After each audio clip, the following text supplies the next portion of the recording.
Let's talk about Straw, the powerful psychological drama written and directed by Tyler Perry, starring Taraji P. Henson in one of the most emotionally gripping roles of her career. We meet Jania Wilkinson, a single mother trying to hold her world together by the thinnest of threads. She's working two jobs, barely getting by, and her entire life revolves around her young daughter Arya. Arya isn't just any child. She's sick, she suffers from asthma and seizures, and Jania is doing everything she can to take care of her, with no real help from anyone. Right from the start, we feel the weight of her world.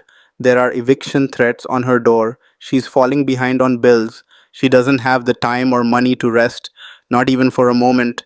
Her job is thankless, her second job even worse, and all the while she's trying to keep her daughter fed, medicated, and alive. Then the world starts to fall apart faster. Arya has a seizure. Jania tries to rush her to the hospital, terrified. Soon after, she finds out Child Protective Services might take her daughter away. Why? Because of school reports. Because Arya missed too many lunches. Because Jania was too poor to afford a co-pay or take time off work. It's heartbreaking. She's being punished not for being a bad mother, but for being poor. And then it gets worse. She's fired. She loses her paycheck. She heads to the grocery store to cash it. And that's when the nightmare begins. A robbery breaks out. In a desperate act of self defense, Jania shoots and kills the robber, but then her own boss confronts her, accuses her of being involved.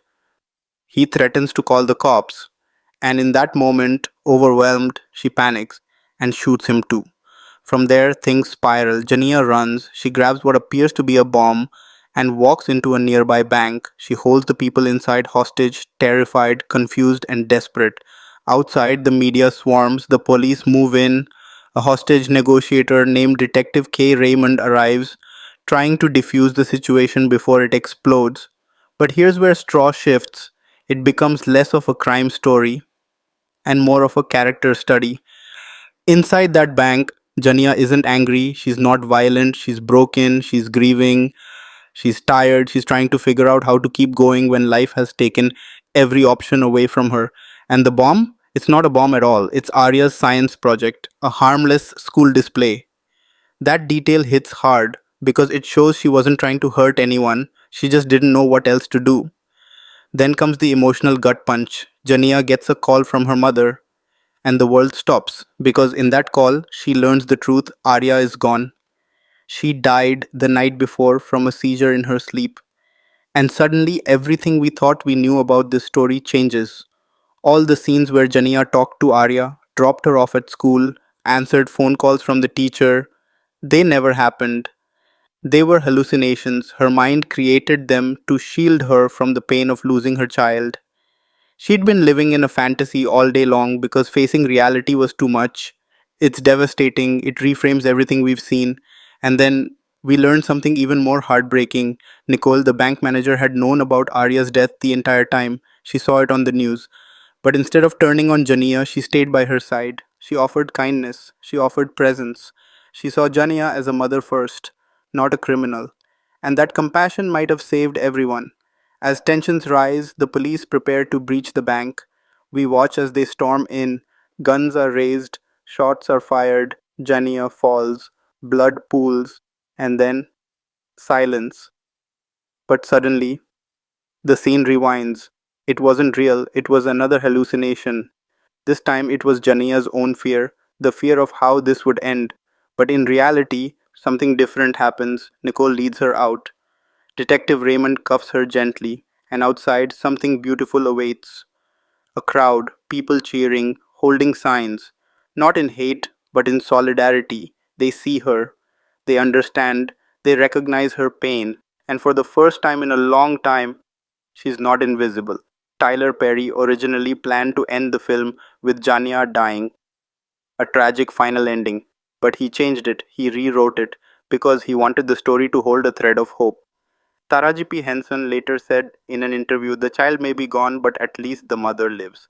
And that's the message that lingers. It's not a happy ending, but it's a human one. Straw isn't just a story about a woman with a gun in a bank. It's a story about what happens when a person, especially a woman, especially a mother, is asked to carry too much.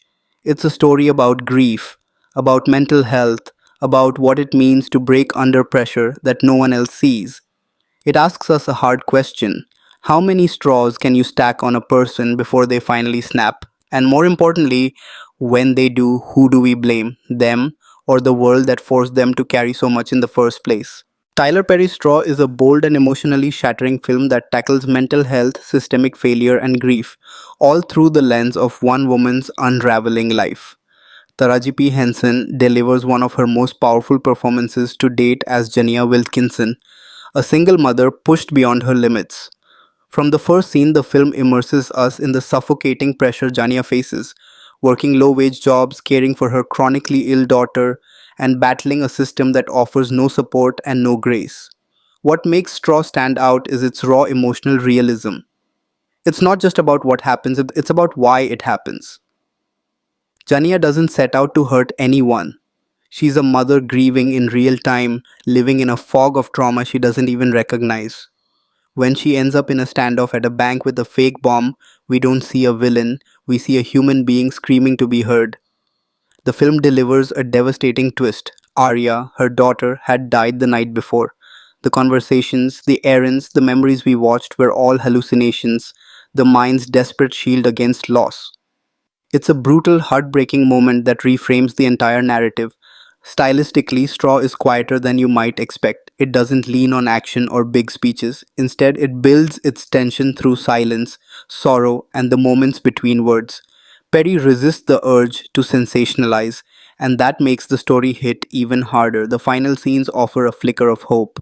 Jania survives, she surrenders, and when she walks out of that bank, she's finally seen. The world doesn't applaud her actions, but they recognize her pain, and that acknowledgement means everything. In just under 2 hours, Straw forces us to confront a hard truth. Sometimes the people society calls dangerous are the ones it failed to protect. It's not a comfortable watch, but it's an essential one. If you're looking for a film that's emotionally rich, socially relevant, and beautifully acted, Straw deserves your attention. But what lingers most after watching Straw isn't just the twist, it's the haunting realization that this story could happen to anyone living on the margins. Tyler Perry doesn't just tell Johnny a story, he challenges the audience to ask themselves, what would you do if no one was listening? If your child was dying, your paycheck gone, your future vanishing, and still the world expected you to smile and keep going, and that's the genius of Straw. It holds up a mirror not just to Jania but to the systems surrounding her: healthcare, housing, employment, justice. And it asks a hard question: when someone breaks down, are they broken or is the system broken?